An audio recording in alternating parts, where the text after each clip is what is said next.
In the wake of the pandemic, a food truck brand has come to new prominence in Austin. The 20s are, among other things, the JewBoy decade. JewBoy Burgers used to be a food truck on East 6th Street. Now it has not only its own brick-and-mortar location, but there's JewBoy Sub Shop with variations on cheesesteaks, and JewBoy Sliders, which has a couple trailers in town.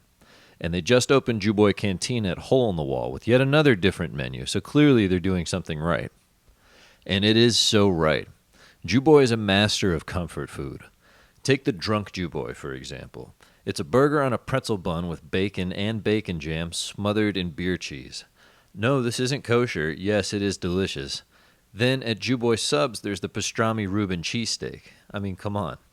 At any of their locations, I always make sure to get extra sides of schmutz sauce, which is a smoky aioli that you have to get for your fries or latkes. Mo Pittle, the titular JewBoy, grew up in El Paso, went to school at UT, and worked in advertising before starting the JewBoy Burgers food truck in 2016. He recruited as head of culinary Trevor Bell out of college, and he's the mastermind behind the menus. I got to sit down with both of them and talk burgers, Austin, and keeping people happy. This is Bantam Club at JewBoy Burgers. Salud. Trevor, what is it? Arriba, abajo? I just know it's al dentro or something. Salud.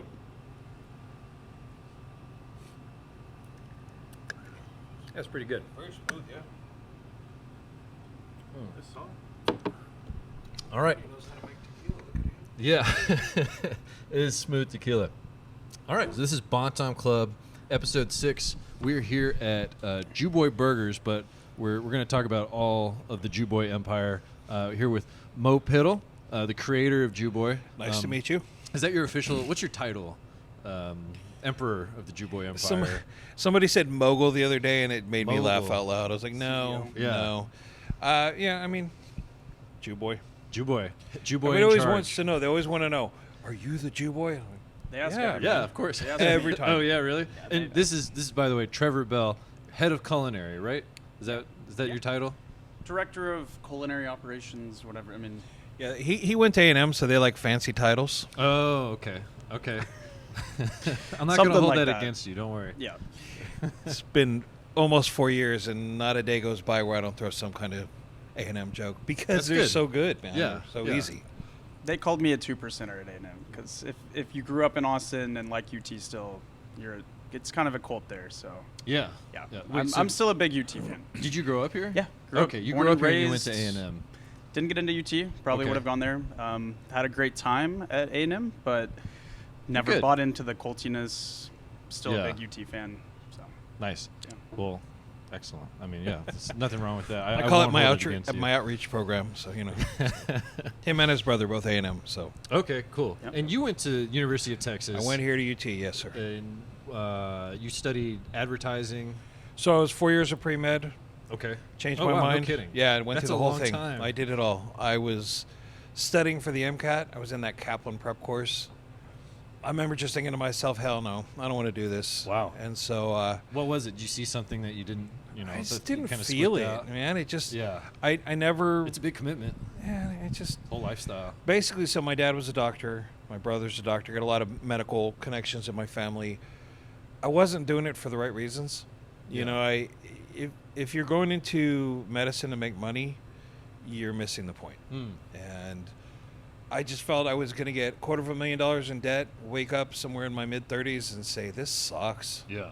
So I figured it Yeah. would be easier to nip it in the bud and change majors. And so I switched. I played in a band for a little while, kind of went walkabout, try to figure out who and what I was going to be. And after playing in the band for about 2 years, my folks told me it was time to, grow up a little bit. And I said, Sure. that's fine. So I actually came back here to UT. I did it. All this is before 9/11. I just bought a one-way ticket, walked up to the ticket, kidding. read, at the airport, and flew up here. My brother was living here. We partied. We had some fun. I went to the College of Communication and asked them about. I literally walked in. I said, "Who is the person that comes up with the ideas for the commercials?" And they're like, "Oh, well, we have the whole creative sequence." And they explained the whole thing to me, gave me all this paperwork. So I stayed a couple more days, flew home. Again, went to the airport, bought the ticket, flew home. And then explained to my folks that I wanted to do advertising. And so I had about 2.5 years here Finishing, because I had 120 hours. I was ready to graduate, but Yeah. once I changed majors, all of that science Right. became irrelevant. Yeah. Unless you're playing Trivial Pursuit or, I have useless shit in my head like you can't imagine. Okay. So, yeah, advertising, basically still doing it. I'll do the occasional project. But 2014, I moved back here after several stops around the country and owning my own agency for 12 years in El Paso. That's my that's hometown. not a short amount of time. No, I'm old, man. I mean, when you get the older you get, the nice thing you can do is tell these stories about, Yeah. 12 years of this, 5 years of that. But I moved back here 2014 to be a consultant. Okay. Advertising consultant. Yeah, ironically enough, I was tired of having employees. Oh, okay. It's not as glamorous as people talk about. They always assume that when you're the boss, it's you watch too much reality TV and you seem to forget. HR sucks. Just all these different issues that you have to deal with. Personal Employees issues. are like having children, and I am particularly soft. Uh-huh. I'll be the first to admit it. It's no secret. Like, it's important to me that happiness is involved in everything I do. After 25 years of advertising, I just was not around a lot of happiness. I did a lot of political work. Oh, no kidding. It's brutal. Yeah. It tears you up. I mean, I am an idealist and an optimist, and those characteristics don't do well in political marketing. Communication, strategy, a lot of that type of stuff. Talking about like campaigning kind of stuff? I did the messaging, the logos, oftentimes helped writing speeches, things of that nature. No kidding. Wow. Mostly on a local level in El Paso. We did some statewide stuff. My most recognizable logo is Beto's logo. We grew up together, so Really? yeah. No kidding. That's a whole nother long story for a different podcast that nobody would ever watch. But Yeah. yeah, We're not a that's- very political show. No, neither am I. And that was part of the reason. So JewBoy Burgers, as charged as it may be, as aggressive as it may be, is not Yeah. in that sense. It's a celebration of culture. Yeah. So I wanted to ask you about that specifically, like, because JewBoy is like right in your face, like it's something that like if it's yelled with the wrong intonation, Sure. it could be like an insult, right? Like, oh, I've had guys come up to me, old men, that said, back in my day, those were fighting words. yeah, And typically, I just look at them and say, "So, do you want to fight? I mean, what are we doing here?" And then yeah, for me, everything comes down to a narrative. We are a society of storytellers and story listeners, and that's what we're doing right here, right? absolutely. And from a marketing perspective, the better your narrative, the better your story, the more likely that somebody is going to engage. They don't want fake things. They don't want plastic stuff. They don't want made up stuff. They want Right. real stuff. Yeah. And this isn't just an Austin thing, but it's even more so in Austin. You look at these different brands, say, for example, that come out of Austin. Torchy's. Sure. How long have you been in Austin? I moved here in 2009. Okay, so you remember them when they started as a food truck, Yeah. and everybody loves to tell that story. Oh, yeah, I remember Torchy's when they were just a food truck. Yeah. There's ownership in it. There's organic growth to it. And it's a There's- model for other things in the culture. There's a narrative, right? Yeah. I mean, Chewy's, I remember when there was one Chewy's, and it was on Barton Springs. Mm-hmm. And everything they had in there, they found and put up on the walls. And now there's 200 of them around the country. But Austinites like to have that ownership. Right. And so the goal here is to create that narrative. And the narrative is very simple, that I am a Jewish man who grew up in El Paso, Texas. I'm Reformed Jew, which means I don't keep kosher, which means I'm not the best at going to synagogue all the time, but it means that I have embraced the ethos maybe is probably the hipster way to put it. But I like the traditions. I like the heritage. I like Yeah. the stories. I like all that stuff. I don't necessarily need to get neck deep in the theology to appreciate it. Sure. And so when it comes to something like this, it was initially my way of trying to show my clients that you could be aggressive as long as there's a story to be told. In other words, if I wanted to get people's attention and nothing else, I take out a billboard, put a pair of bare breasts on there, and the world freaks out, right? Yeah. But there's no story behind it, then they don't care. Yeah. They freak out, they move on, they whatever. But if there's a story, if there's a reason for the aggressiveness, a reason for the contentiousness, or anything you may want to call it, people are more likely to engage. Right. So this started as a case study, trying to convince a lot of my clients that we would pitch these creative ideas, and they would look at it and go, "Wow, that's cool," but no, we're gonna do this instead.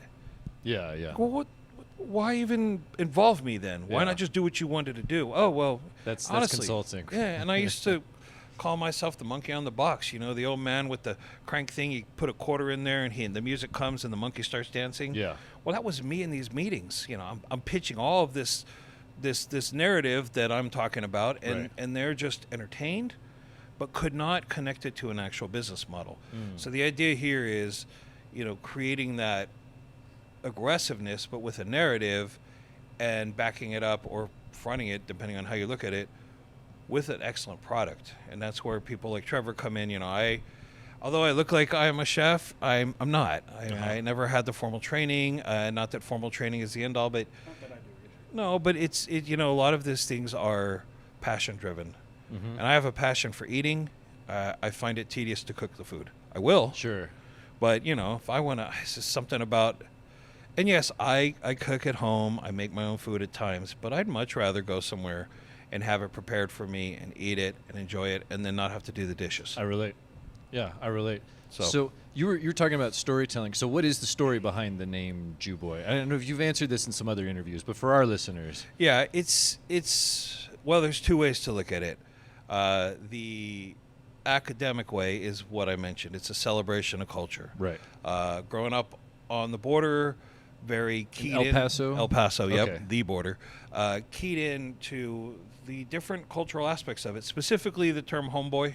Uh-huh. You know, back in the 80s, everybody was your homeboy, and we all kind of fancied ourselves these, you know, cholos in a way. And there's different varying, you know, I don't want the one stereotype to blast through, but, you know, it's that whole community. Sure. Yeah, El And- Paso, for yeah. people who don't know, is like very, very Mexican. And it is truly Mexican, Yeah. not, you know, there's a lot of labels that come in the States here, Hispanic, Latino, all those Right. things. Because it's like one city split in two It is by the border. exactly that. Yeah. And so for me, JewBoy is my take off the term homeboy.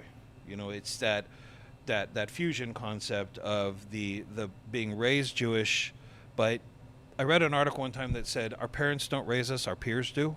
That we're Interesting. more raised by our friends and our group of friends on so many levels that we become a reflection of our friends and not necessarily our parents. Now, some parents Sure. are a little bit more aggressive and their kids become clones. I have friends that are like that with their kids, and they want them to listen to the same music and do the same thing. But Yeah. honestly, even though my parents were very involved in my life, I'm so different from them because of the peers, the people that I grew up with. Right. Now, if you want just the actual reason, because like I said, I wanted to be a cholo, and instead of homeboy, it's JewBoy. Yeah. I love that. That's perfect, Yeah, though. It's That's really it. Yeah, I mean, that's there's enough. no science behind it other than I thought it had a nice ring to it. I knew there would be some contention, but I also knew that it would be something that could incite a conversation. Absolutely. So, were your parents originally from El Paso? No, not at all. DC and Philly. DC and Philly. Okay, because one of my questions I had is basically like, what is your connection to the East Coast? Well, family for sure. Out of college, I lived out of school here. I went to San Diego, Phoenix, Atlanta, Pittsburgh, Washington, D.C., and then moved back to El Paso in 2002. Started the agency there, and then moved back here in 2014. But while I was in D.C., just completely random from the fact that my family was from there, I just got the job. Yeah. I spent a lot of time going up and down the coast. I went to New York a lot. You know, when you worked in the 90s in advertising, there was a lot of money to be spent there. Oh, okay. So we went and Interesting. traveled. I mean, this was the .com boom. Yeah. And they were just throwing, I mean, there was VC throwing money out there. We got Right, hired by right. companies that weren't even a real company yet, but they'd throw $20 million at an advertising campaign to see what stuck. That's crazy. So we'd go to California. This is before the bust. Yes. Yeah, okay. So there was two busts. There was the .com bust that came around 2002. And then you had the housing thing that happened in 2008 that Right. screwed everything up. Yes. But that Right before I .com bust came to college. This was what was the name of it? Pets.com with the sock puppet. That's the most Yeah. notorious one. This was their idea was to do the online pet store Uh-huh. ahead of their time because clearly Chewy's pulls it off. But they had this whole campaign with this sock puppet thing, and they failed miserably. Yeah. And $20 million of amazing advertising was wasted. So yeah, Wow. back then I was staying in 5-star hotels. I was Yeah. eating at fancy restaurants, and it was a lot of fun. It's a good place to be in when you're in your 20s. But by the time I got back to El Paso and started the agency, had a wife, one child already, and then had another one in 2004. So I got two Okay. daughters. Settle down a little bit. Yeah. And ultimately, for me, El Paso, while I love it and clearly stand in front of it, it's a great place to be from. It's a great place to visit. It's a great place for so many people. Right. Just not me. Sure. To work, that is. When did you move to Austin? 2014. 2014. Okay, that's right. You said that. Yeah. So you've been here for a while. You kind of saw because like I said, I moved here in like 2009. I've said this in other episodes, but like I saw, the very end of what Austin used to be, and it immediately just started like blowing up. Basically, right when I got here, people will tell you, it was blowing up because of South by and stuff before that. But like it was not. Yeah, that's really kind of where it started. So.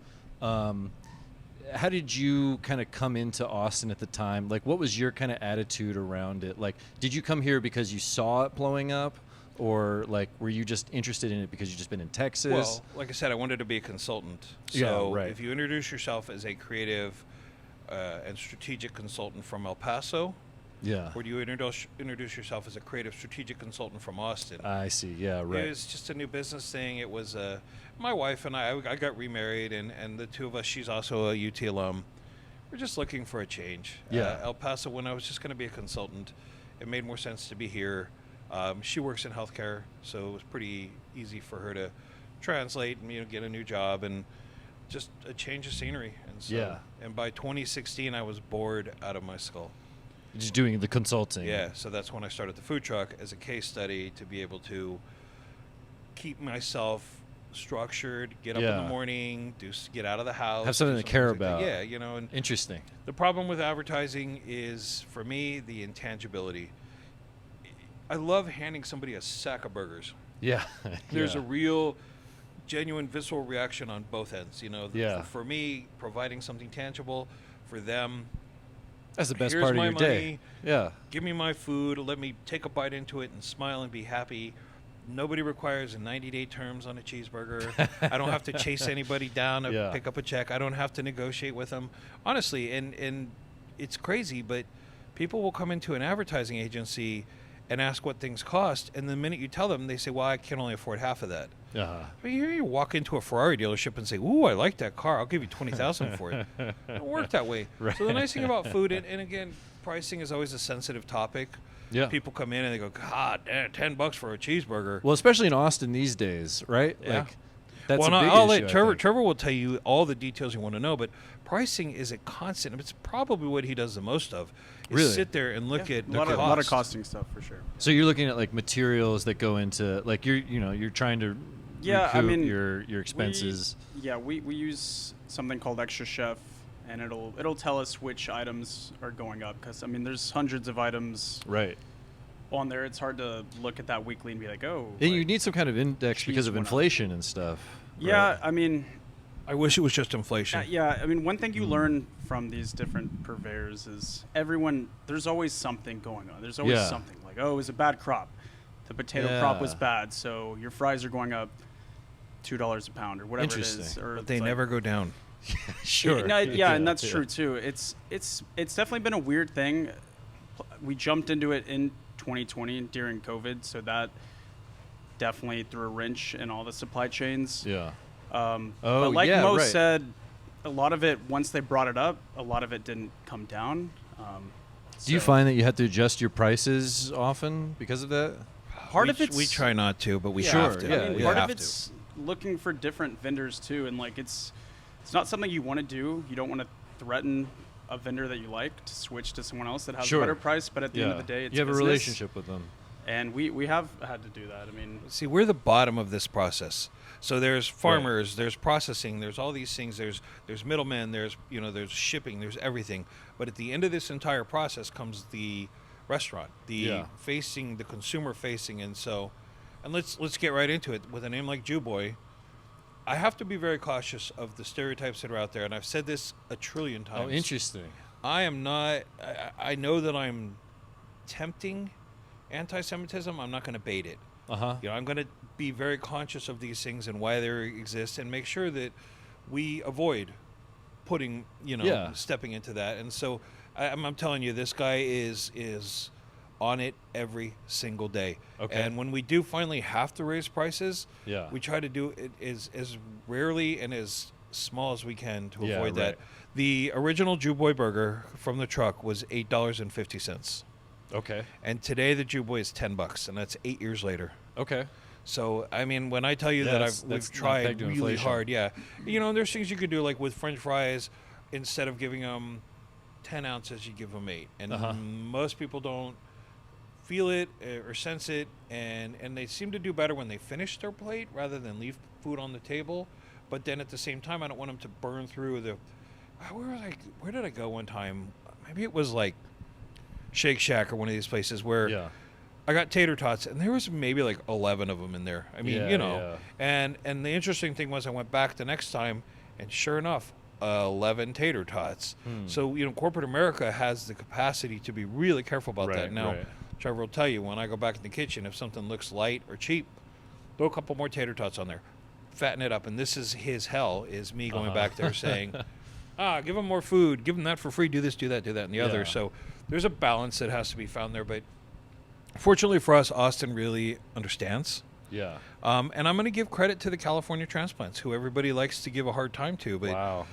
This is the first on the podcast, by the way. Yeah. No, let me tell you, give man. credit to They're California. great customers. They come in.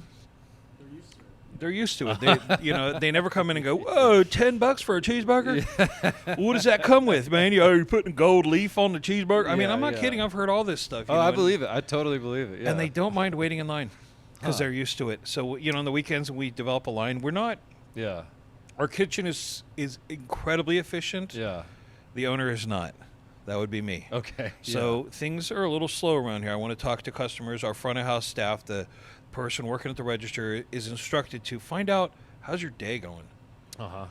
Do you like savory? Do you like spicy? If you have, because everybody comes in and they just, especially if they've waited in line, they just kind of, they're like a deer in headlights. And then they're faced with ordering and they go, I guess I'll have a JewBoy with fries. And, you know, they don't even tell you what they want on their burger, what they don't want on their burger. So for me, when this front of house person can talk them through it, even though it's not complicated, it gives the kitchen enough time to cook without pressure. And they're so efficient now that the wait is front loaded. So people will take their time getting in. And then when the register takes, 3 to 5 minutes, sometimes even longer, people behind get antsy, but the kitchen is on it. So within 10, 12 minutes, a freshly made burger comes out. And from my experience, that's been the kind of the secret sauce. Make sure that you figure out exactly what they want. Give them every opportunity to tell you everything they want to know. And then we can make the burger their way. And it's different from fast food. This is a freshly made burger. Right. Nothing's par cooked. Yeah. The only things that come in frozen, the beef's never frozen. It's always fresh. Mm-hmm. We're a fairly simple menu here. Now, the other places, not so much, but it's easy enough to keep things. We're almost zero waste. We try not to throw anything away. No kidding. Obviously, certain things are going to, lettuce only go so far. Yeah, sure. But things like cheese, Trevor and his team are really good about the logistics of it, of let's get what we need for this amount of time, and then when the next order comes. So I actually wanted to ask you about that original truck, because I was probably either not here when you were doing that truck, or because I left for a little bit, or I just missed it originally. So that was on Dirty Six, right? No, so the original truck was parked in front of a mattress firm on Hancock and Burnett. Burnett. Yeah. And the reason it was at a mattress firm is because mattress firm was one of my advertising clients. Okay. And I convinced them that it was a community outreach project. I said, look, it was when they were going through a ton of expansion, and sometimes you drive down the street and there'd be a mattress firm on both sides of the street. I mean, there were conspiracy theories that it was like a mafia, like money laundering thing. Because, so what they did is, they just acquired so much. Yeah. And I said, look, you're cold, you're corporate, put this hyper local business in front. It'll put eyes on. It'll be, and they were like, yeah, that's great. No problem. We got plenty of parking. So that's where we started. Now that was brutal. So there was no power on site. So we ran off a generator every day. Generator requires gas every day. Yeah.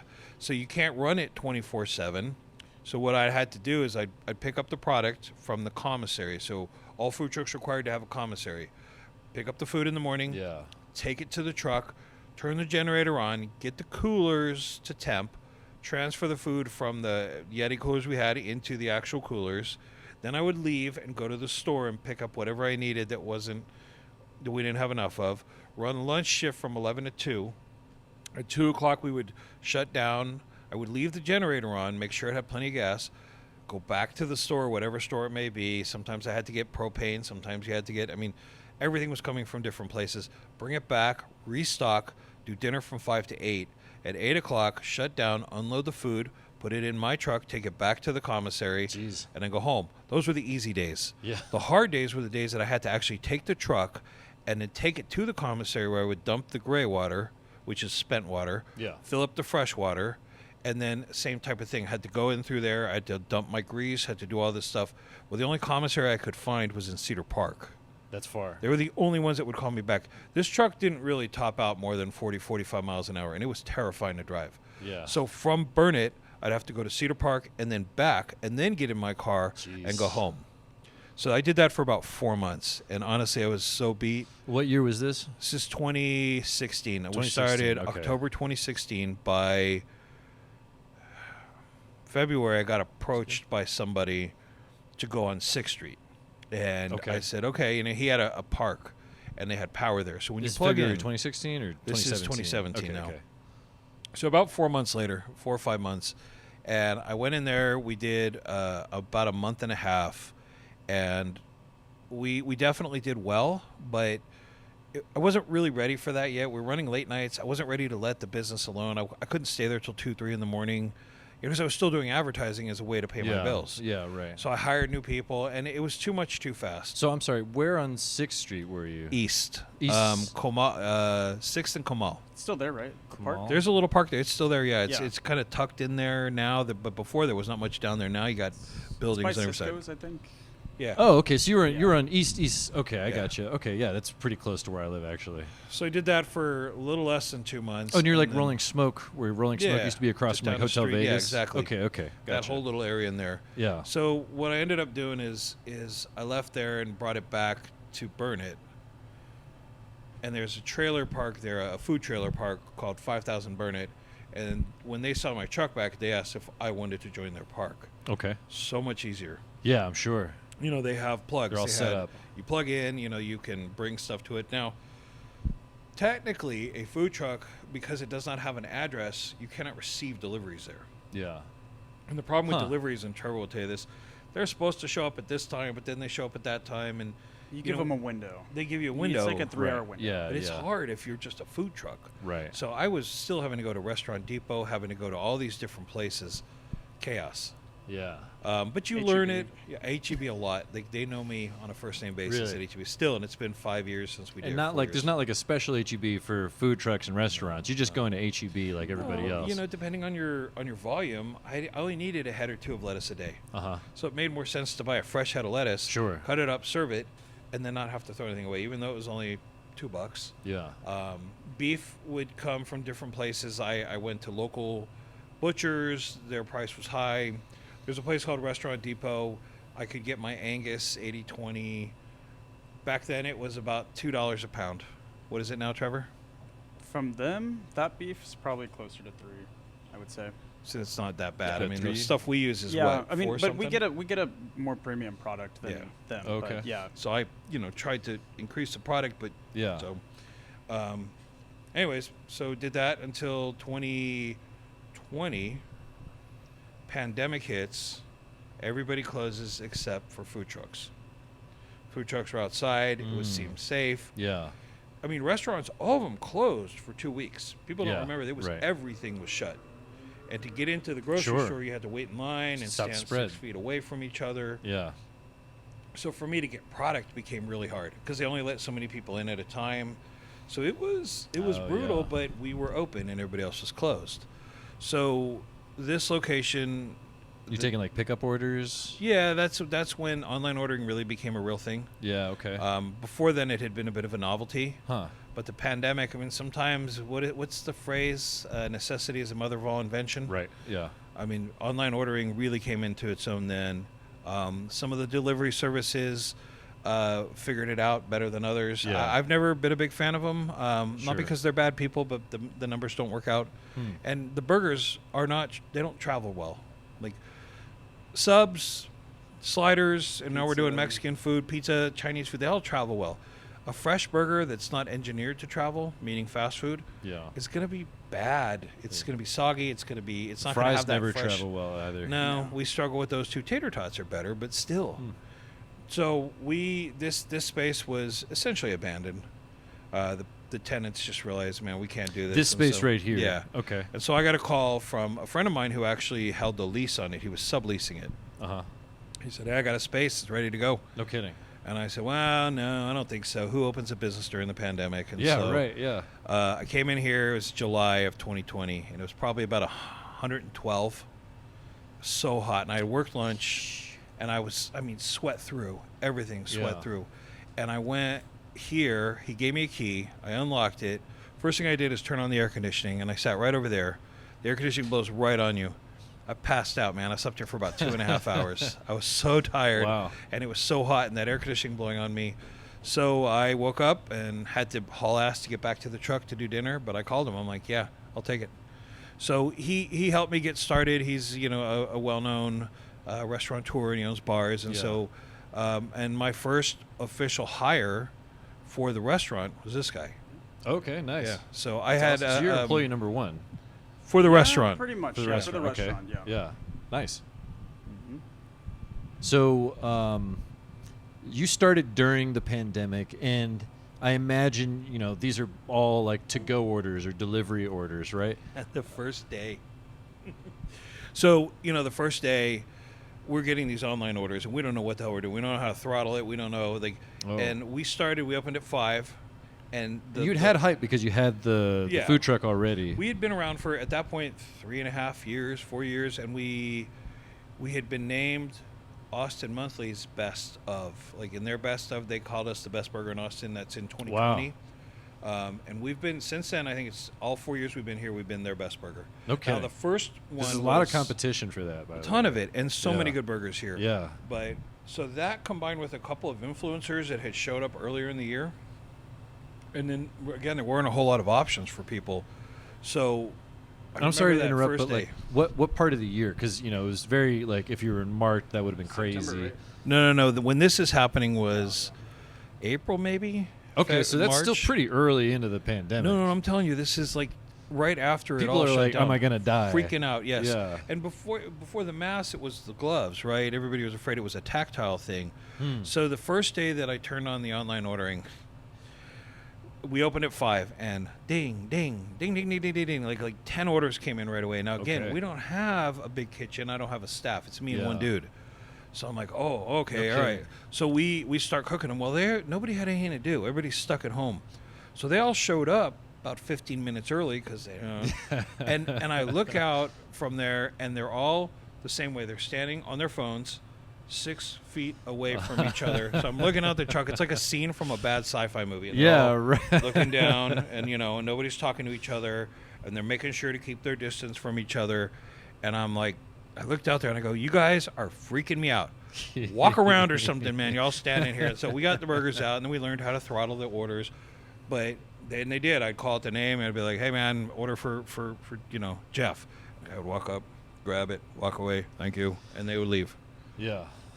That was the pandemic, first couple weeks of it. So how long, okay, so, this is all very, you have a lot of, interior decoration here.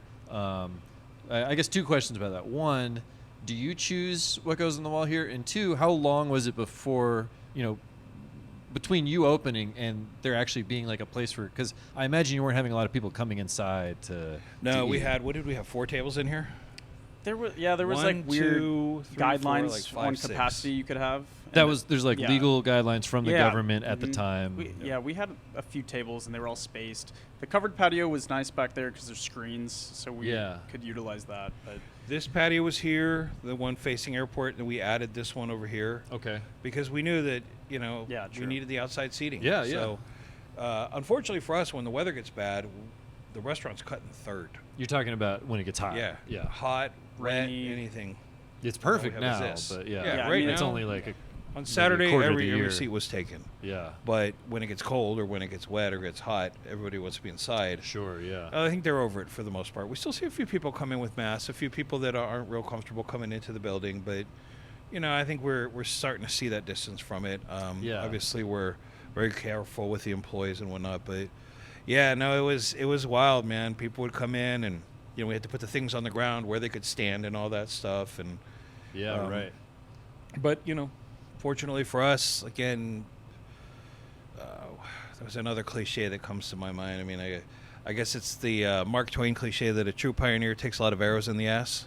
I've never heard that. I like Yeah, that. I don't think he necessarily wrote it that way, but that's the essence of it. Is that if you're going to be out in front, and you're gonna take a little bit of a beating, and we did from a learning perspective, but it also was a nice way to take the 4 years of equity from being a food truck, roll it into a restaurant, and not be forced to be so busy right away because people were afraid to pack a house. Yeah. So it worked out well. It's interesting because on the outside of the building here, there is like stuff about like how you want to keep people safe, and for me, like, it's over, it's been over, right? But then I came up, so it's actually like kind of part of the DNA of this building a little bit because it did happen during that time. Yeah. So when did y'all get the chance to decorate this place? The reason there's this big mural here is because I didn't have as much stuff as I wanted, and I needed to cover a whole wall. And this is one of my favorite pictures. Classic Andre. Yeah, it's Andre. It's something you can look at. Honestly, most of this stuff is stuff I've either collected over time, had from the ad agency. My ad agency was 5,500 square feet. No kidding. I had a ton of stuff from it. Some of this stuff is mine. Most of the artists, if not all of them, are local. I try to keep all the art in here local. Yeah. Some of them bring it to me. That piece over there, guy used to work for me. He's a very well-known artist here in town now. The three up there, that's an artist named Coop. I love Coop's those a well-known too. guy as well. So, and he lives here. He's a Oklahoma to California to Texas transplant. So, okay. And he is well known. His stuff is internationally known, but it just so happens he works here. The thing behind you is an old buddy of mine that I used to work with. He did this whole series of AI interaction stuff. And, that's cool. the skateboard up there was an employee that we had here was painting skateboards. Just if it's the stuff that matters to you. If it makes me Stuff that smile, if vibes, I think it's cool, I put it up. Is that the same at JewBoy Subs as well? Yeah. Because you have a very similar vibe over there. It's more music focused. More movie focused there. So what I'm trying, if there is a like theme, a stormtrooper. I'm a big Roman. Star Wars nerd. Yeah, I love it. that. And a couple of the my different GMs, all of them over the time have been Star Wars nerds also. So it's a movie thing over there. Here is a little bit eclectic. I put most of my music-related stuff to the cantina. Okay. And the sliders are trailers, so they don't get a whole lot of decor. Sure, yeah. So, yeah, let's talk about the cantina. It's the one place that I have not been yet, or maybe not the only one, because it's only been open for 4 days. Okay, so you're not late. You're good. Sure. Okay. So, yeah, tell me a little bit about that. I know you have like a different menu. I saw you have flautas over there. I'm gonna let this guy take you through the menu because he's been. I took him to El Paso and scared the shit out of him. We'll start there. I took him to El Paso. I said, look, I want you to see what we're starting with.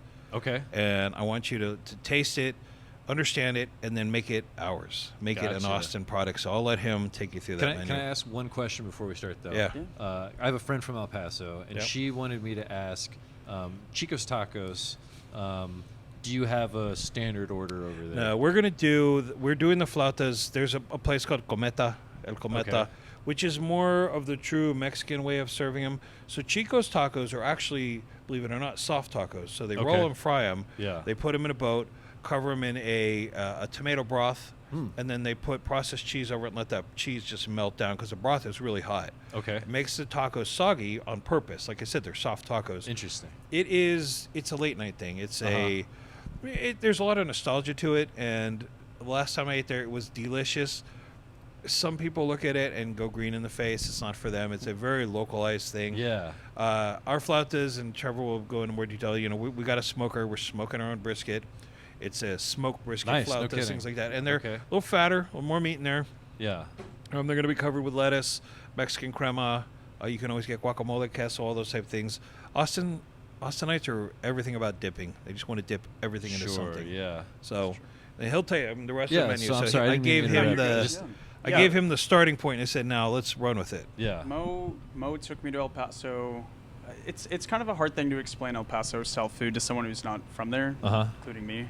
The big thing at all the places we went to was the burritos was kind of the focal point of all the menus. Okay.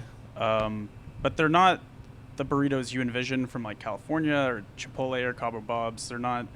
They're for me, as an Austinite, to me it's kind of like a bigger taco. Interesting. Yeah, because it's not like the ends aren't folded in and rolled like. Oh, that's weird. Yeah. It's like an open-ended burrito. The tortillas they're kind of like, it's like a skinny, long skinny taco kind of. Looks like a big joint when you roll it up. Yeah, pretty much. Yeah. So we ate our way through El Paso, and I'm sure there was a lot more to have tried, but I felt pretty sick at the end of it. But there was a few places that we were like, okay, we want to do our nachos, like the Tap, which is I guess Mo knows more about it, but it's kind of a famous dive bar in downtown El Paso, and they're known for their nachos. Okay. They're not, I guess some nachos, they just throw a bunch of chips on there and throw some toppings on there, like a liquid queso. These are kind of like individually dressed. So it's like a half tortilla, fried beans, cheese, and then, whatever meat. So we do smoked chicken, carne asada, smoked brisket. Gets a little pico de gallo, except instead of tomatoes, we do red bell peppers. Mo does not like tomatoes. Huh. It's a big thing here too. No tomatoes on the burgers. Personally, I don't need them either. Yeah. So it's the devil's fruit. Yeah. I'm looking for a picture of the nachos. I got a good one here somewhere. Oh, nice. The big thing for me was, I love salsas. I love cooking them. Yeah. So I really, we have 5 or 6 on the menu. I think that's a really important part of it. But the tortillas, I thought, was one way we could elevate the food. There's not really a lot of places in Austin that do make homemade flour tortillas. So I spent a lot of different nights just trying to work through that recipe. Oh, it cool. seems simple enough. Yeah. Flour, water, salt, baking powder, some sort of fat. But to really get them exactly how we wanted them, it took great. a while. Yeah. So you see they're individually done. There's Yeah. cheese on there. The JewBoy pico. Those are red peppers, not tomatoes. Don't everybody panic. So we're Jalapenos. talking flautas, nachos, burritos. Burritos, yeah. That kind of El Paso style burritos was chili Colorado and chili verde. They're like stewed meats. So Okay. the Colorado is like a red, okay. kind of a red chili, New Mexican chili that it's stewed in, and the verde is like a tomatillo salsa. That was really big in El Paso. The relleno burrito was really big. Yeah. So those are kind of like our El Paso style It's a burritos. chili Colorado, yeah. So Okay, that's nice. It's comfort food. It's salty comfort food. Well, and you're right. And you're right. You're in the right spot for that. Yeah. West Campus, And- or I guess and it's just campus. They weren't really expensive either. In El Paso, it was like Yeah. $4 or $5 for a burrito. So, So are y'all trying to hit a kind of similar price Trying to, point? yeah. For trying the to. college students. I mean, it's, it's interesting because me and my friends and I were all large gentlemen. We ate a lot. Food was not something we skimped on. Uh-huh. We'd skimp on other things before we'd skimp on food. Sure. But this cliche of the starving college student, I mean, these days there's so many good meal programs, and food has become such a big part of their entertainment. Yeah. I mean, a lot of these influencers that are doing really well today started in college, just Right. doing it for fun. Yeah. I think a lot of them probably started as a way to get free food. Sure. Because they were Sure. way ahead of the restaurants when it came to social media. Yeah. And, now that the restaurants have caught up and some of these influencers are, less than authentic and whatnot, it's evened out a little bit. But a lot of these early influencers were just college students going around filming, taking pictures of food, and then posting it. Yeah. And that was really instrumental in getting a lot of traction to the burger spot early on. I'm not convinced that college students are as poor as they lead on, meaning I think Especially their priorities UT. have changed. And yeah, UT is as a school, I mean, a lot of these students, come in with, it's hard to get into. And I'm not saying that they're, what's the thing with the money? No, but they come in. Not and, making it and rain. They're good tippers, Yeah. they're good customers for the most part. Yeah. And I want a model that is flexible enough to meet the ones that maybe want to overdo it and the ones that don't want to. We're eyeing. I always Yeah, try to keep for that sure. price point in single digits. Sure. if you can. Bean and Yeah. cheese burritos, $4. It's pretty good. Yeah. Oh, that's Not great. bad. The Yeah. breakfast burritos, we're doing bacon, egg, cheese, kind of the standard stuff. We had a couple Okay, other nice. ones. Machaca was another big El Paso so good, thing. man. It's Is this over like there. the first breakfast stuff that y'all have done, by the way? We've played with yeah, them. We played with Uh-huh. it. I brought the offensive line in here a couple years ago just to see what it would be like when NIL really first came about. I said, "Well, I'm Oh, not. no kidding. I'm not giving a guy that has a Ferrari a free burger. But the offensive line, as an old grunt myself, I was like, I'm going to take care of the offensive lineman. Okay. So the gag was I put our breakfast burrito in one hand and a breakfast taco in the other hand from any of these places. Okay. And it's absurd. Like, yeah. Why would you, especially with their big hands, some of these kids are. But logistically, it wasn't real. We don't have a loading dock here. If you're going to do that stuff, you got to start so early and then get those deliveries. Your window has to be like from, 3 in the morning to 5 in the morning to make sure that you have your items. We can't get a delivery while we're open. Otherwise, they'd be walking it through the restaurant and stuff. So, I see. this is the more first of a space. staffing thing, too. Yeah, staffing is back then. When we first opened, trying to hire people, man, it was brutal. Yeah, and y'all did brunch at Sub Shop too.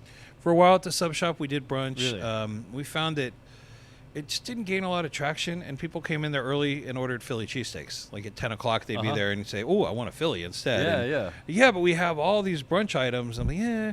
We sold a lot of pastrami hash. We sold a lot of. Of course, We made a tres leches challah French toast. That sounds great. It was fantastic. It was really fried, so we'd dip it in the egg and then crisp, but then put it in the deep fryer, so you had that really nice. The guys there did a great job with the brunch, but just didn't seem to have that traction. It's really a lunch place. Yeah. So. And these are all-day breakfast burritos too, which is nice. Okay. That's great. People in Austin love also breakfast perfect tacos. for college students. Yeah. For sure. You can wake up at 1 p.m. Yep. Yeah. That's a very real scenario. Even at midnight, chorizo egg cheese. Yeah. Pretty good. So, just a little bit more on Cantina. So y'all opened. Are we good over here? Okay. So y'all opened in the back of Hole in the Wall. Correct. We were talking a little bit about this before we started recording. Hole in the Wall is like one of these kind of classic Austin spots, and it's like, and you said something interesting about it because you're like, I'm not even sure if that's where it should be. And in my recollection, people have had to fight for it to remain there multiple times. Yeah. And the city's behind it. The city has started a grant program. It's called the Historic Venue Program or something like that. That's great. So the city gets involved. They put some money behind these historic venues. And a lot of it has to do with this personality that Austin has of being weird. Yeah. Now, I remember before they had trademarked this slogan, it was just part of who Austin was. Right. You had some strange little bars, and there was a real healthy punk rock scene here in the early 80s. Totally. And that led to that mentality quite a bit. But it was a school, a university town and state government. That was it. Yeah. And so you had a lot of these places. I worked on 6th Street in 91 as a bouncer at one of these mega bars, but across the street was Steamboat, and then you had Black Cat down the way, and you would on any given day you'd have somebody like the Archangels playing, which probably means nothing to any of your listeners, but they were a pretty big deal in the late 80s, early 90s. Stevie Ray died the week I came here. No kidding. It was awful. Yeah. We were so excited. Jeez. And I'm an old musician, so it was like, yeah, man, we're going to get to see Stevie Ray. And he would play at Antone's. He would sit in Hole in the Wall. Even as famous as he was, Austin musicians are known for popping into these little joints. A guy named Eric Johnson, I've seen him play in little clubs. This guy's amazing. It's kind of a Steve Vai, a Joe Satriani type guitar god, right? Shred. And he'd be across the street just sitting in with the local band playing for a little bit. That's awesome. And that was Austin, and that's what they considered to be weird. But obviously, again, as the different entities come in with money, whether it's tech, whether it's energy, whether it's obviously the campus and state government, but so many of these things come in, their personality prevails. Right. It's just like anything else. And tech is the one pumping the money into this. I think what you're going to see is gambling is coming soon. I think that'll be a big part of it. Gambling is coming to Texas. Oh yeah, it is. Yeah. That's why Mark Cuban sold the Mavericks. Like, there's a plan in play here. He sold to Sheldon Adelson's family. Huh. This is all Vegas money, Yeah. and they're seeing it coming. I mean, at some point, our government has to understand that gambling and weed are not the worst things in the world. Yeah. Let us smoke our weed. Let us play some blackjack, and people are a lot happier. Yeah. Right. I won't get into the whole prostitution thing because this is a PG podcast, but I'll tell you this. All my years kicking people out of bars, I never had to kick somebody out for being too stoned. Right.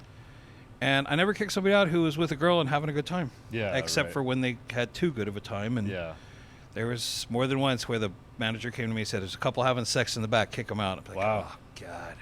This is on Dirty 6th Street. And you walk up and, they're in a booth, and I'd be like, Yeah. hey, yeah, you guys gotta go. And I worked on a movie theater in high school, so I know a little bit about that. this guy Oh, God, leaned yeah. over and goes, I'm almost there, bro. No. I'm like, "Ah, man. The guy in me was like, yeah, have a good time, bro. Good for you. But, Shameless. that was. And then, this is also early 90s. Ecstasy hits the streets. Oh. Sucked. Terrible. So Austin had gone through all these different phases, and it's like it's like any other entity. You're going to have different personalities, different times. I had a mullet. I don't know if you guys are old enough to have any really bad hairstyles still, but you'll get there. You'll look back on it and you'll be like, oh man. I guarantee you all you guys with your mustaches are going to look back on that and go, shit. Nobody ever looks back on themselves with a mustache and says, man, I look good in that Burt Reynolds mustache. Burt Reynolds is the bandit, by the way. Okay. You don't know who he is, do you? Burt Reynolds? Do you I've heard know of- Smokey and the Bandit? No. I'm failing as a mentor. The name rings a bell. Yeah, Yeah. put up some Burnt Reynolds stuff. Around Yeah, here. I definitely need to get something in here now. Yeah. That's for sure. So, anyways, The weed thing in Texas is interesting because my position on that has been like, it's of course they're going to make it legal. They just need to figure out how to get the right people making money off of it before that's they. how let it always happen. is. Yeah. It's always comes down to money. And all my years in politics, I don't care how altruistic they may come off. It's about making money. And Sure. look, Yeah. I'm here to make money. I tell people that all the time. I mean, do I venture into some uncharted territory when talking about culturally based marketing concepts, when talking about aggressive things like that? Yes, but at the end of the day, I want to sell cheeseburgers. Yeah. I want to be around happy people. That's a big thing for me. Like I said earlier, nobody's happy in advertising. They all, if you're on the creative side, you have that pain in the back of your neck that says, man, you should be doing something more creative. You should not be doing this garbage. And then, Yeah. on the account side, they're always trying to figure out a way to make more money and make things more effective. There's no ROI. Despite what they'll tell you, and I promise you, somebody will tell you they have the way to give you a legitimate ROI. It's always going to be You're talking an about estimate. Advertising. It's money spent on advertising Yeah. versus money coming back in. Yeah. You it's- can't. I right. mean, they've tried with direct mail. They tried with the QR codes. Look, at the end of the day, my return on investment is return business and Yeah. smiles. But you can see, like we were talking about a little bit earlier, when an influencer comes, sometimes, depending on Yeah. if they have an audience, but like Yeah. when they get those eyeballs on you, like you do see a big spike in It was business. Like the Relleno burrito, that one took off. And Yeah. The bean and cheese. Was Bean that- and cheese has become Yeah. its own thing. It's our, I like to call it our Costco hot dog. Oh, so okay, no kidding. The bean and cheese burrito here is and will always be $5. It's Okay. a lot of food. Ah, okay. It's like 12 ounces of beans or yeah, it's a something. lot. Locked to yeah. $5. I want it to be that way. Yeah. And I recognize that sometimes, especially a guy like me that's a volume eater, you want to get a couple of those. You're good at Oh, $20 yeah. out the door. 2 burritos, a big thing of fries, and you are full. Even Yeah, a guy yeah. my size is going to be full. I there just w- yeah, think there you should was always a- have that option. Those hit really well too. Like people, I've always been like a bacon, egg, and cheese breakfast taco guy. People have been like, just get a bean and cheese breakfast taco, and it's like it's a little bit more than a snack, a little bit less than Yeah. a meal, It's but it a hits San very Antonio well. thing. I don't Yeah, know. yeah. I grew up on them. So, yeah, a couple of the influencers, one in particular, Austin Food Adventures. She's become a Okay. good friend of mine. I have Nice. tremendous amount of respect for her. But she is always talking about that bean and cheese burrito because not only the taste, which, she's very particular about, and again, I like how she approaches it. It's still very food-centric. Yeah. Yeah. But she likes the value. And, yeah, I'm if I can do that, great. I hesitate to call it a lost leader because it's a meal in itself. Like, Yeah. you're not Those getting beans are anything. cheap. But I mean, it's not like yeah, but it's still they're not it's vegetarian. not our best margin item either. No, so. but again, sometimes it's not all about the margins. Yeah. No, of And course. and that's easy for me to say. He's That's the one the that idea gets behind hammered. the Costco hot dog. Yeah, get him Yeah. in. Get him something that makes him happy and smile. Look, Something happy reliable. people tend to come back. Happy people spend more money. Yeah, right. You get cranky and you look at that you get the screen and you all of a sudden see everything add up. Now we don't add a service charge. We rely on gratuity, on tips to help pay the staff. And you'll see this showing up around Austin now. A lot of people are just putting it on there. They're just saying we're auto gratuiting 20%.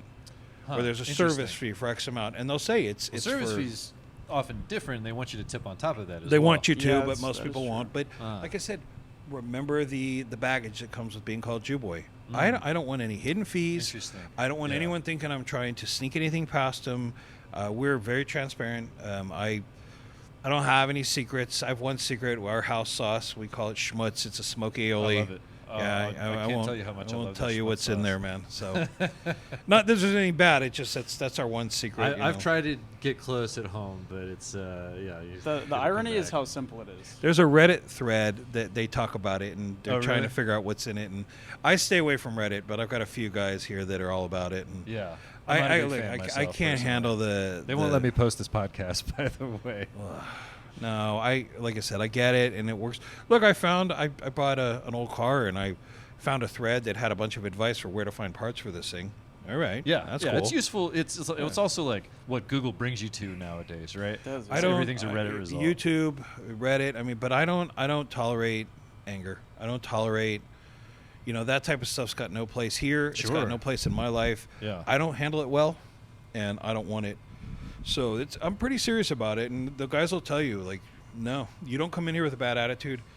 The customers can feel it. Yeah. You walk into a place and they're staring at you like you're the one doing them a favor. Yeah. I just goddamn hate it, man. It's the worst thing for me. That is annoying. So, okay, I do want to ask you about a little bit more about how you feel about Old Austin versus New Austin. I want to ask you about a couple other things, but a very quick question: how do you feel about latkes with applesauce? Tell you something, truth. Not a big latke fan. Really No, I like tater tots. Uh-huh. Always have. That's what we have them here. interesting. I don't dislike them. It's Okay. not like tomatoes. Tomatoes is next level stuff. Yeah, Um, next level bad. Yeah, and Yeah. so for me personally, there's two types of latkes. If you want to just kind of generalize them, Okay. there's the German style, and then there's more of the Polish kind of generic Slavic style. Okay. Those tend to be what we do: shredded potatoes. The latter. Or the Yes, okay. we do a more of a Polish style. It's Okay. shredded potatoes, onion, garlic, salt, pepper, flour, and egg. That's it. Mix it up. We bake it, cool it, and then fry it so it's crispy. Yeah. So it's still going to be soft on the inside, Yeah. crispy on the outside. The German style is a true potato pancake, where they're going to blend. It's almost like fried mashed potatoes. Okay. For me, the German style with the applesauce is really good. Yeah. Croquette. Yeah, it's a way different texture. Again, you're not going to get shredded pieces of potato coming out of there. But when you do the potato pancakes, the German style ones, Yeah. you want a little of that sweetness to offset some of the. I think it tastes more fried, if that makes Okay. sense. Interesting. What do you think? I mean, you've made enough of them. Yeah. No, I mean, I don't know. I like them how we make them. We've gotten creative with them. Like Yeah. we made like a gorgonzola green onion latke. Oh, nice. We did the latke. The sweet potato. Yeah, we did a sweet potato one, I think, and then we did a special with the Old Thousand, where they took our OG latkes and put like chili crisp on it and creme Nice. fraiche. It was Oh, that it was sounds actually great. really good. Yeah. We did a holiday dinner with them, where we mixed Chinese food and a lot of mostly what are identified as Jewish foods. Uh-huh. That's a big point of contention for me. There is no such thing as Jewish food. See, I wanted to ask you about that specifically. Yeah. So, what do you mean by that? Well, Judaism is a faith. It's a religion. It's not an ethnicity. There's Jews all over the world. So for me, Jewish food is food made by Jewish people. Now, if you want to really drill it down, you've got the kashrut law, which is what makes things kosher and what makes them not kosher. Yeah. So the reason deli had become such a prominent Jewish consumed food is because it's easy to keep it kosher. Yeah. Okay. It's very efficient when you can keep the meat for a long time. You know, you smoke these meats. What's the term when they Brine? afterwards? Like they salt them and then I Cured? guess so. Cured. Okay. Thank you. They cure them. They can last a lot longer. Yeah. And so you're not wasting as much. And that's the genesis of something like Yeah. pastrami. But again, not just for Jewish people. Right. And Right. and again, before the Holocaust, there's a lot of German Jews. So you have a lot of synergy with German food. It's just Sure. difficult now from a PR perspective. And these are the things that I want to try to break down a little bit. Like it's okay. I'm not taking anything away from the situation, but there's times that we can acknowledge that there was and is a connection to that culture. But you have yeah. a lot of Ethiopian sure. Jews, a ton of Mexican Jews. Really? You have Jews all over. The only place you don't find a ton of Jews is Asia. And I don't know why. And there are a few, but for the most part, obviously the Middle East was there's plenty of them for a long time, and you'll just find them. There's more Jews in the United States than there is in Israel. Things like that. So I don't like to say that it's Jewish food. I like to say that it's food prepared by Jewish people. Sure, because like here, New York, it might be pastrami, bagels, etc. But in the Middle East, it'd be more like shawarma and hummus. And Exactly. Like You ever saw You Don't Mess with Zohan? I worked in a movie theater when that was in, so I saw a lot of parts of it. Yeah, I never watched the whole movie. he's so funny about the hummus and the fizzy pop and the things like that. It's a lot of Israeli food is very Mediterranean. Yeah, naturally, of course. So, and again, easier to keep kosher. I probably get a message 2 or 3 a week for people that are Arabic or Muslim. And I can't assume just by the name, but they're looking for kosher meat. They're looking for halal. And I feel bad every time I say it. And sometimes people get a little angry. Well, you shouldn't be called JewBoy if you're not going to be kosher. But that's not, in the year 2024. Your dietary habits are not the only thing that defines your faith. And I want to get too deep into that, but Sure. I don't like it when somebody says I'm a quote unquote bad Jew because I eat bacon.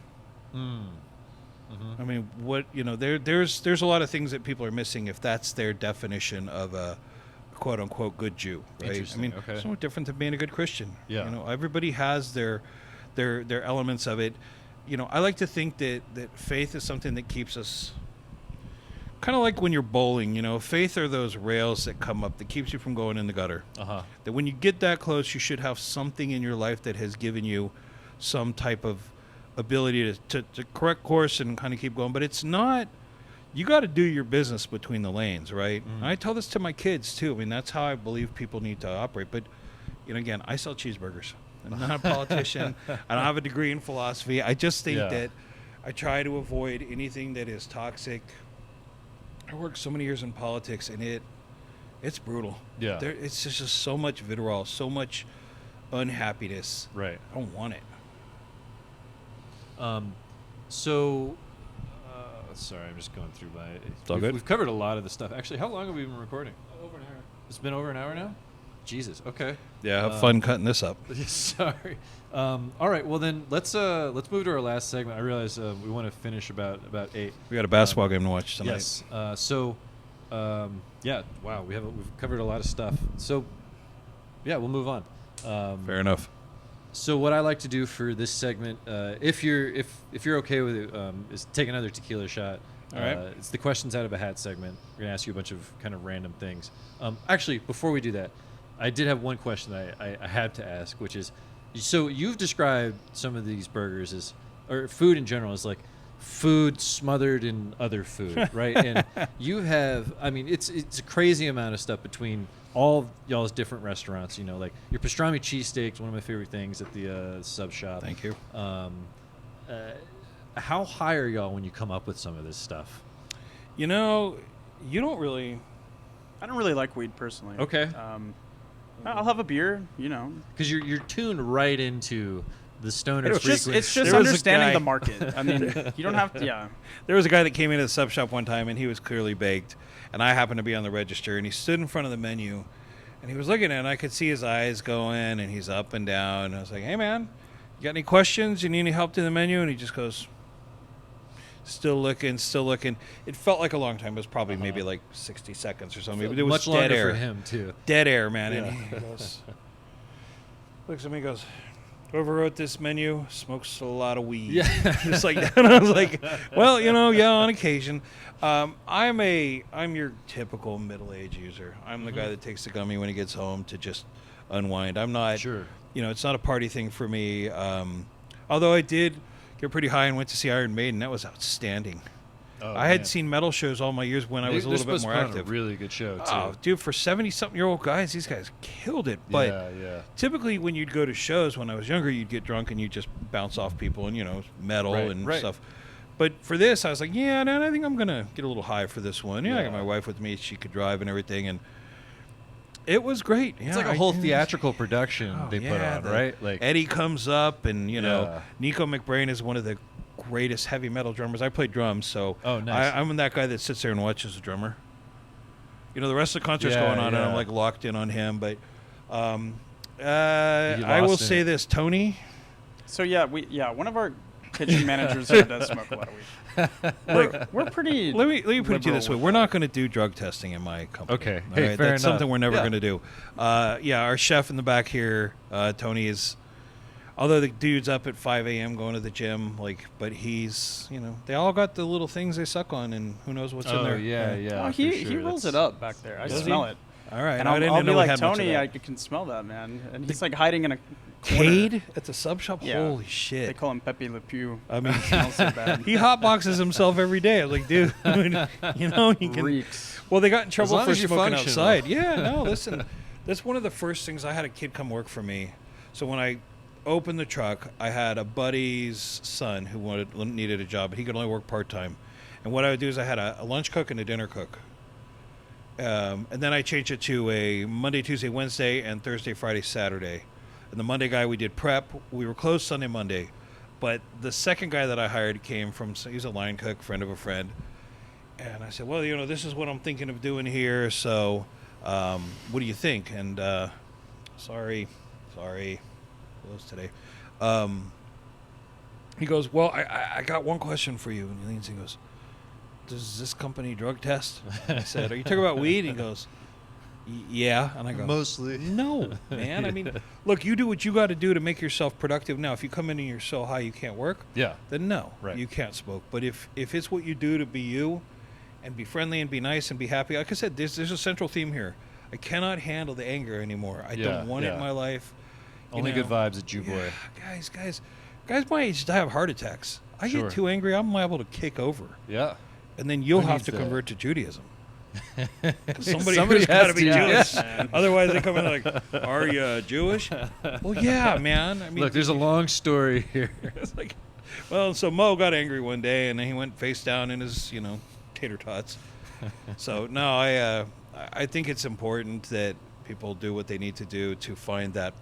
And if it's weed, great. If it's, how's weed any different from all the different Adderall, Ritalin, all the crap that kids get? It's Yeah. all the same. It's Yeah, all. yeah. And I generally believe it's because we as a species are in a period of evolution.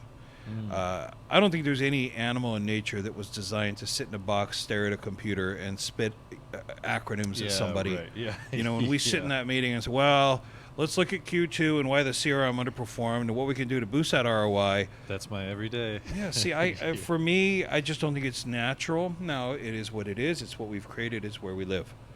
But if I'm going to be an outlier, I'm going to be a big fat outlier, and I'm going to call it JewBoy Burgers, and we're going to focus on all these things. So for me, there's one of Amen. the things that I didn't like about corporate America was that 80%. Mm-hmm. They'll get you close, but they don't Yeah. ever want to go there. Yeah. We throw stuff away all the time. I tell them, I go, look, get it right before anything else. Yeah. If we lose a couple bucks on tater tots here now, maybe someday, there's a JewBoy franchise and there's 200 of these things. I doubt it. I don't really want that. But let's say I do kick over and they turn it into this franchise. I hope we never stop throwing extra tater tots on the menu. It's if you need to eat, and I always tell people when I'm working the register, if you don't like it, bring it back. And if you're not full, come see me. I love that. Why would you go to a restaurant? Yeah. This is a complete want and not a need. Nobody needs to be here. Right. They're spending their money because they want to. Yeah. And I want them here as well. So that type of thing, you have to, meet at that And you want them to point. come back. You too. want them to come back. Now, I had a guy accuse me one time of sitting on my customers' laps. He's like, you're too. He was a kitchen guy and he was kind of an operator. He didn't like the influencers. He felt they were just scamming for Sure. Yeah. for free food. And I And said, that's fair. What's the worst thing that can come out of a free burrito or a free hamburger? Yeah. The person that has 500 followers today could have 5 million tomorrow. Mm-hmm. What's the difference? They're trying. They're doing something. Yeah. And if their Let's hope, motivation is folks. free food, great, man. What a scam. I'm digging it, man. If I could figure out a way to get free food, I would have done it. Yeah. So I don't see things so black and white like that. And I like it when they come in. I like watching people take pictures of food and pictures of each other with the food. And you should have watched the camera at night at the Slider trailer on 6th Street. Oh yeah.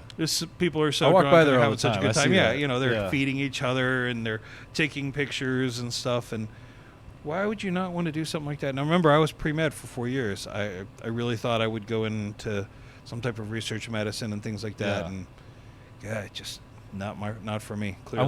I once heard a girl say, "I want the latkes."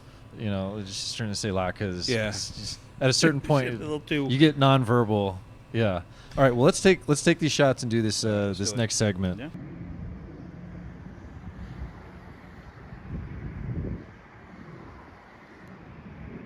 Salud. Salud. Cheers.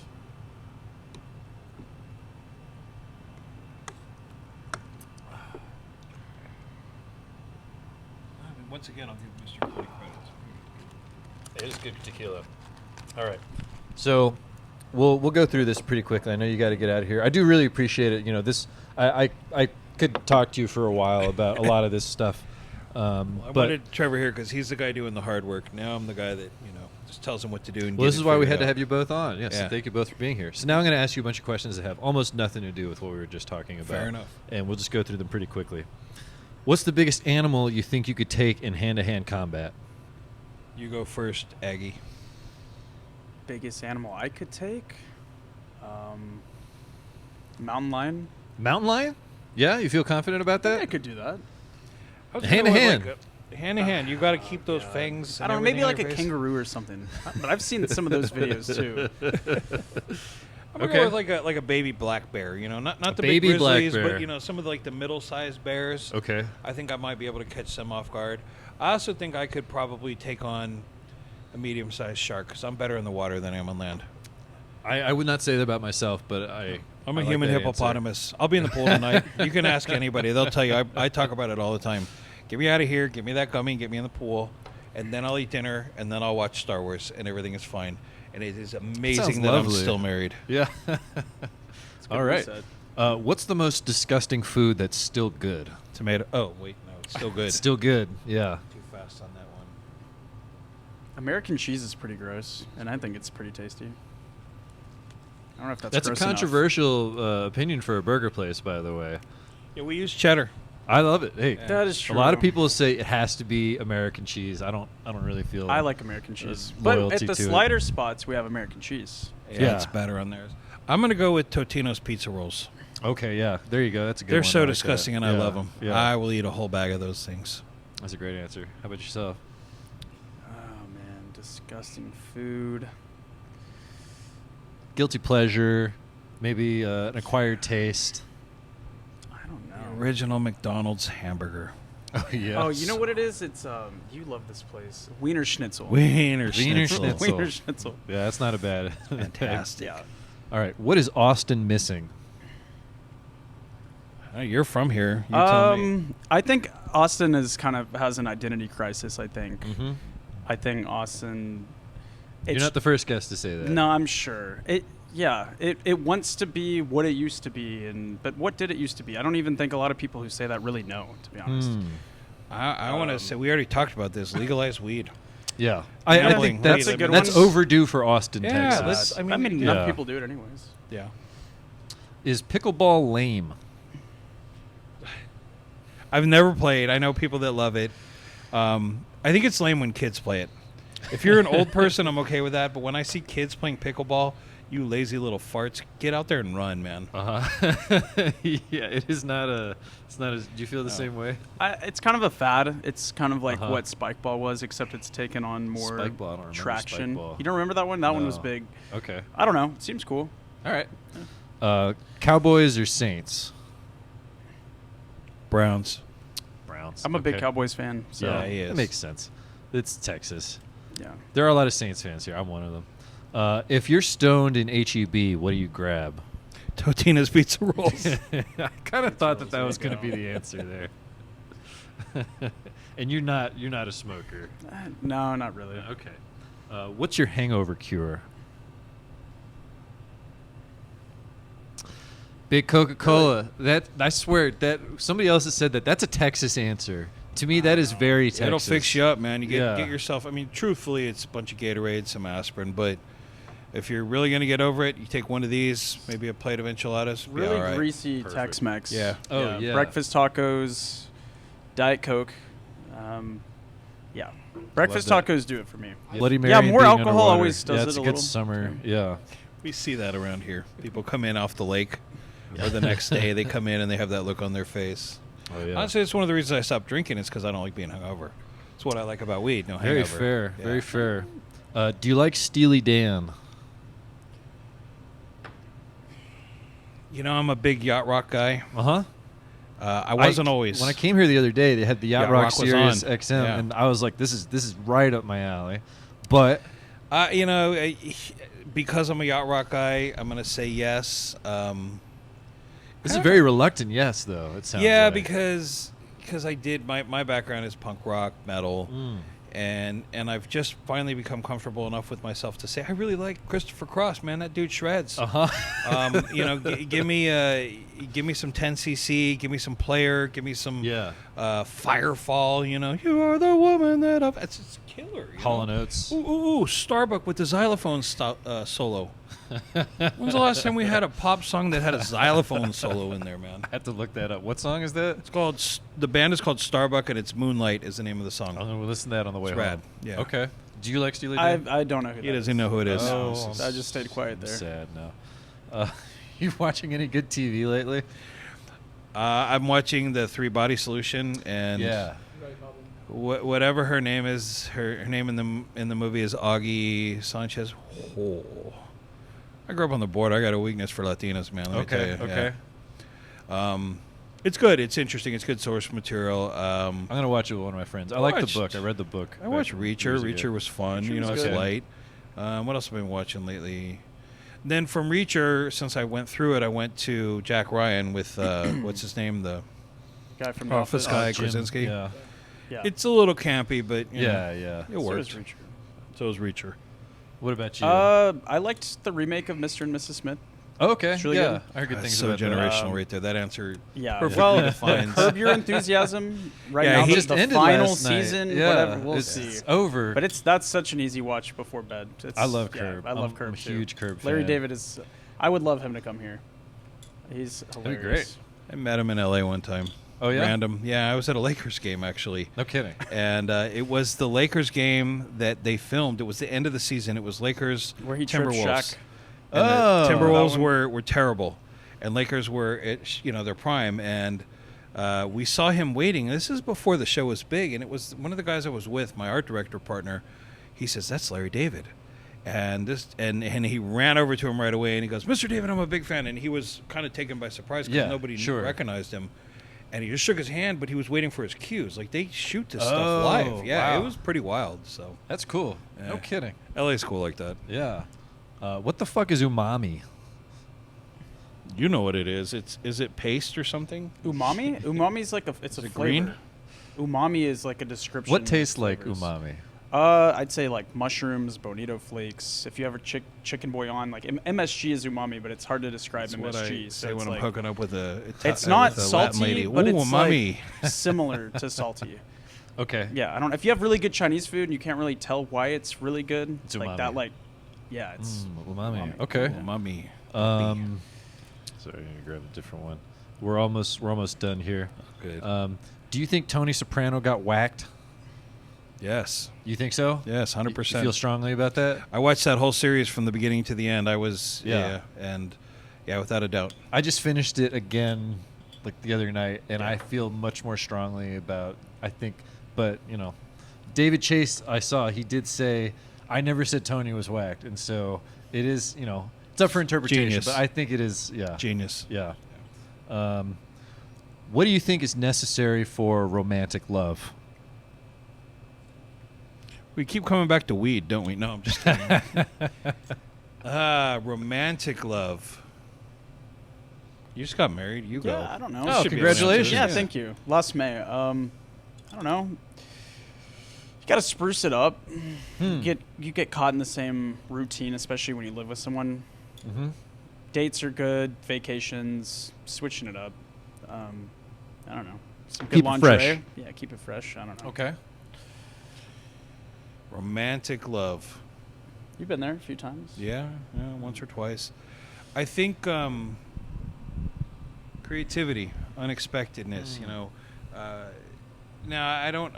I'm heterosexual, so I don't know if the dynamics are the same. But For the most part, my experience with women, straight women, has been that they like to be surprised. I have found that when I'm not trying, but I do something for whatever reason that my wife finds attractive and I don't even realize I did it, I don't know, but I think unexpectedness keeps things a little fresh. And yeah.